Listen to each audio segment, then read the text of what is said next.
It's time to address the concept known as multiple comparisons. Our goals right now are to show how multiple hypothesis testing is a major problem in medical studies. We're going to talk about how you prevent it and how to account for it when it occurs. But what is multiple hypothesis testing?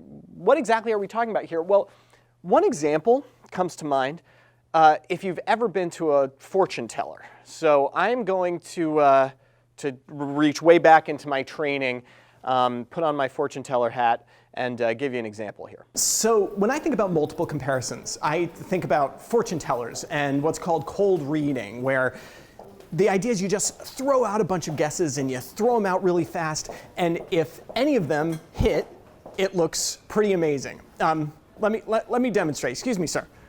Yeah. Oh, it's Nobel Prize winning economist, Dr. Robert Shiller. Hi, how are you? Do you mind if I just read your mind briefly?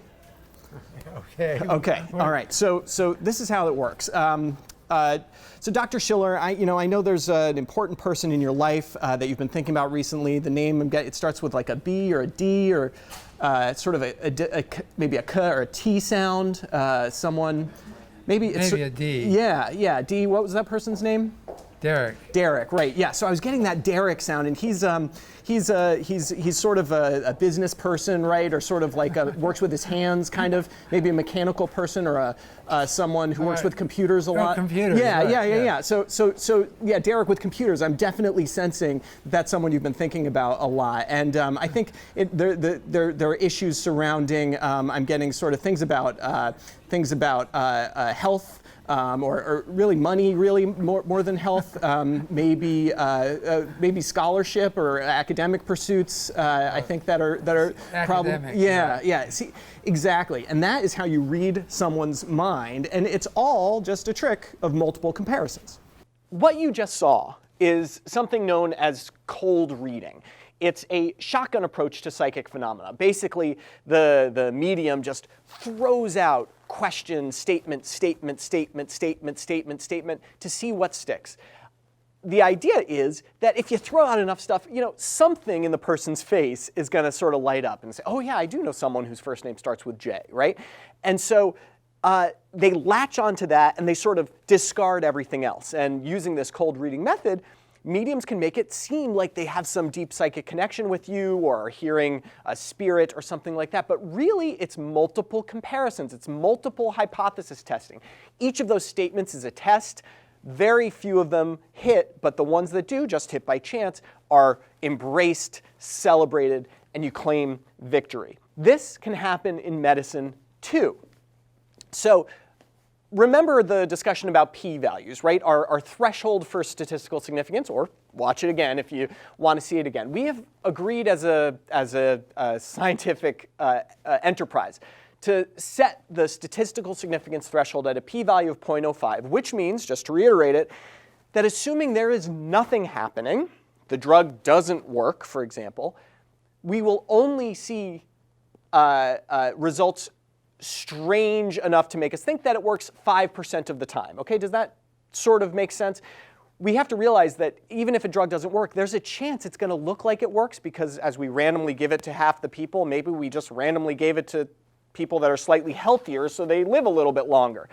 We can statistically measure how strange the results are, and we say, well, if we think they would only happen 5% of the time or less, assuming the drug doesn't work, that's okay. So that's fine, but it only applies if you're testing a single hypothesis. Does this drug reduce the risk of death? That is one hypothesis. What if you test many, many more?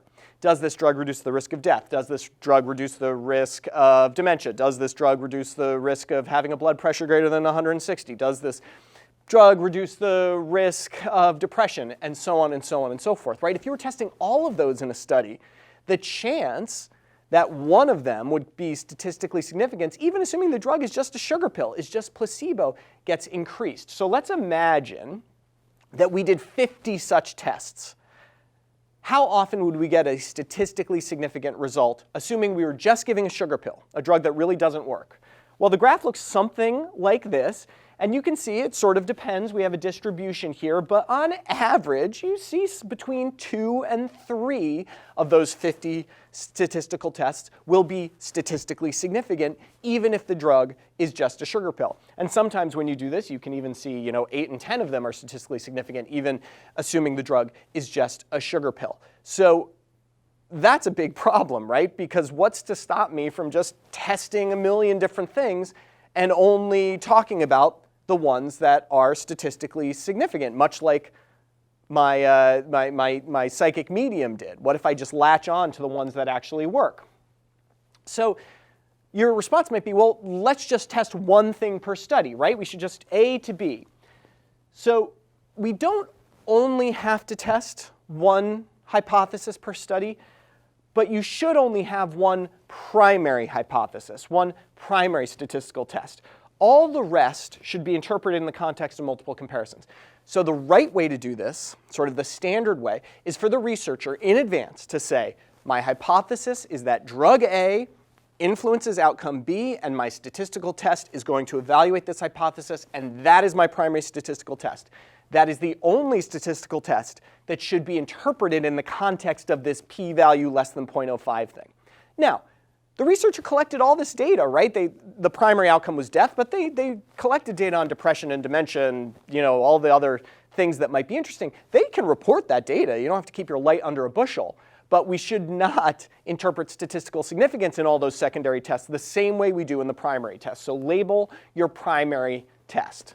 So let me give you an example of where this sometimes goes very wrong. So here is a study that was of particular interest to me as a parent of several young children.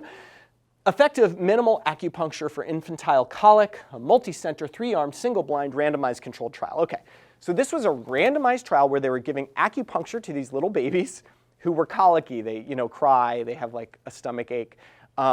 Colic is a really frustrating thing as a parent. I can speak from experience here. It's just you're trying to soothe the baby and nothing works. And I would probably go for acupuncture, even me, if they told me there was a chance it would stop the baby from crying. So they did this as a randomized trial, which is very interesting. But if you look at their table of results, and we'll zoom in here, you can see all these different statistical tests. So the outcomes included fussing, crying, colicky crying. They compared those changes from the baseline to the first week of the intervention, but also the second week of the intervention. So all of these things, right? Is fussing different between baseline and week 1? Is fussing different between baseline and week 2? Is crying different between baseline and week 1? Is crying different from baseline than week 2? Those are all statistical tests. They're all multiple comparisons. The more of those you do, the more chance, just by chance alone, you're going to have one that falls below that p-value of 0.05. It does not mean acupuncture works. It just means you've done a ton of tests. And what you can see is that they tested 24 different hypotheses, and 4 of them came out positive in terms of statistical significance. They say, okay, this shows that acupuncture works. No. If you test 24 things, it is very likely that you're going to get a few that are positive. They did not specify a primary outcome in advance that is our one outcome that we're going to determine the whole study on, the one outcome that we can assign the 0.05 value to. How do we fix this? Well, you may see something called the Bonferroni correction. And full disclosure, there are many statistical methods to account for the multiple comparisons problem. But I'm just going to talk about this one because it's very common, and I think it's intuitively fairly simple. And the idea is that if our normal p-value threshold is 0.05, but we're going to do, say, 50 different statistical tests, our new p-value threshold is going to be 0.05 divided by 50, or 0.001. So this says that for me to consider any of those 50 tests positive, the p-value does not have to fall below 0.05. It has to fall below 0.001. It's a much stricter criteria. And indeed, we can show in simulation that if we do that thing again where we have the sugar pill that doesn't actually do anything, but we look at 50 different comparisons, but we set our threshold to 0.001 instead of 0.05, well, the vast majority of the time, we get 0 significant findings. So that's great. We've got a little bit of one, a little false positive there that creeps up, but that is way better than that distribution we saw when we used a p-value of 0.05. So Bonferroni, a good way to shut down multiple comparisons. But you got to be careful. Bonferroni is a bit of an indiscriminate killer. Many statisticians would argue that it's overly conservative. You're kind of cutting the p-value down by more than you should. The way to interpret this is that if one of your statistical tests survives a Bonferroni correction, which means that p-value remains below the new threshold you've set, you're pretty confident about that. You should feel pretty good that that result is actually real. On the other hand, the results that get killed by the Bonferroni correction, you are not sure that they're totally false either, if that makes sense. So Bonferroni is really quite conservative. If you survive Bonferroni, you're a pretty good hypothesis. So I want to address now another article that really, I think, sets the stage for multiple comparisons in a lovely way and has a nice story around it. The year is 1988. This was a randomized trial to see if taking an aspirin after a heart attack would prevent death. So this was studied. It was not known. At one point, this is like in the zeitgeist now, right? Everyone takes an aspirin after a heart attack. Well, this is why. It was a study called ISIS-2. It was done in 1988, and it was profoundly positive. They basically showed after they enrolled about 10,000 or 15,000 people that the people that took an aspirin lived much longer. It was great. Everyone should get an aspirin after a heart attack, and that's indeed what we do. They went to publish it in The Lancet, and the editors of The Lancet said, oh, we want subgroup analyses. We want to know how aspirin works in diabetics versus non-diabetics. What about women versus men? What about older people versus younger people? Like, let's tailor the therapy a little bit. The researchers, to their credit, said, oh, no. We had a primary hypothesis that aspirin would reduce the risk of death, and that is what we tested, and the p-value was less than 0.05. In fact, in this case, it was 0.0001 or something. And so we're done. We're not going to do all these additional statistical tests.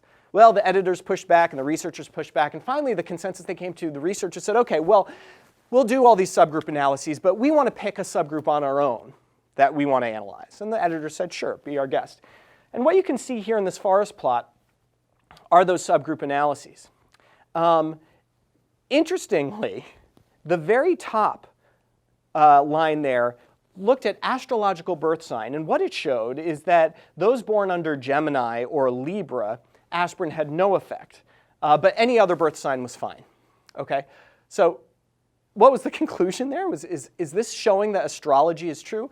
Well, no, of course not. What happened behind the scenes is that the researchers did a bunch of multiple comparisons, right? They looked at all different things, various combinations of astrological signs, until they found one by chance alone that looked like aspirin doesn't work, this combination of Gemini and Libra. So we know that aspirin works, but this multiple comparisons is actually kind of working the opposite way to what I described. They trolled through all this data until they found one where aspirin doesn't work, and they published that. This is not because they believe in astrology.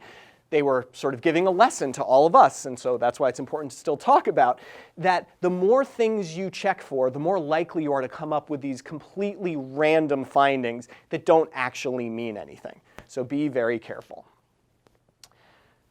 It's hard for me to talk about multiple comparisons without talking about the food frequency questionnaire. You see this all the time in the popular press, so you need to know what it is.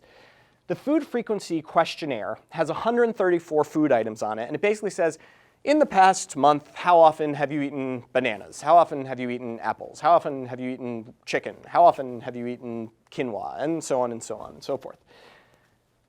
That is a whole bunch of things you can compare to some outcomes. So if I gave everyone a food frequency questionnaire and then measured, their blood pressure, think of all the statistical tests I could do. Is there a relationship between banana eating and blood pressure, apple eating and blood pressure, chicken eating and blood pressure, so on? I could do 134 just using the individual food items alone. What are the chances that one of those will be statistically significant? Virtually assured, because of the multiple comparisons problem.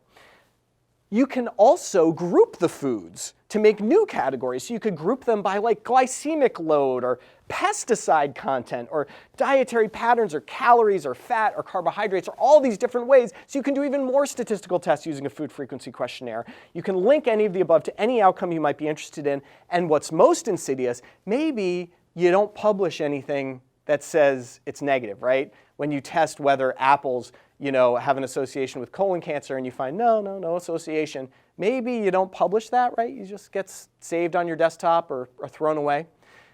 So what we see all the time are food frequency questionnaire-based studies that are making these outlandish claims, like this one, the association of dietary fatty acid intake with glaucoma in the United States. I don't want to pick on this particular study, but they got dietary fatty acid intake not by measurement of blood or anything, but by people's reporting what they ate on a food frequency questionnaire. And it's tied to this particular outcome of glaucoma. There are so many exposures and outcomes you can link to using a food frequency questionnaire. I am immediately skeptical of any study that uses a food frequency questionnaire to create a link like this. So, the take-home points for multiple comparison testing: identify the primary outcome. Every study should say, our primary hypothesis was, and they should say, our primary outcome was. If they don't, be skeptical. Was the primary outcome defined before the study started? Can you prove it? Because do you know that they didn't just say after the fact, oh, this was our primary outcome, when they tested 30 different things and just picked the one that was significant? So ideally, and in the case of a randomized trial, the protocol will be published long before the trial is, and they will say in that protocol, this is our primary outcome. So if you're skeptical, you can go back to the protocol and show that the primary outcome they said way back when, all those years ago, is the final one that they tested at the p-value threshold of 0.05. If the primary outcome is negative, do the authors still talk about it, or do they focus more time on the positive secondary outcome? Be skeptical of this. If their primary outcome was negative, but they said, oh, but we found actually that it reduces the risk of death in a secondary analysis, you might get excited, oh, reducing the risk of death. If it's a secondary analysis, you've got to be skeptical. The primary outcome is really the one that counts here. If you see the phrase food frequency questionnaire, run. I'll see you next time.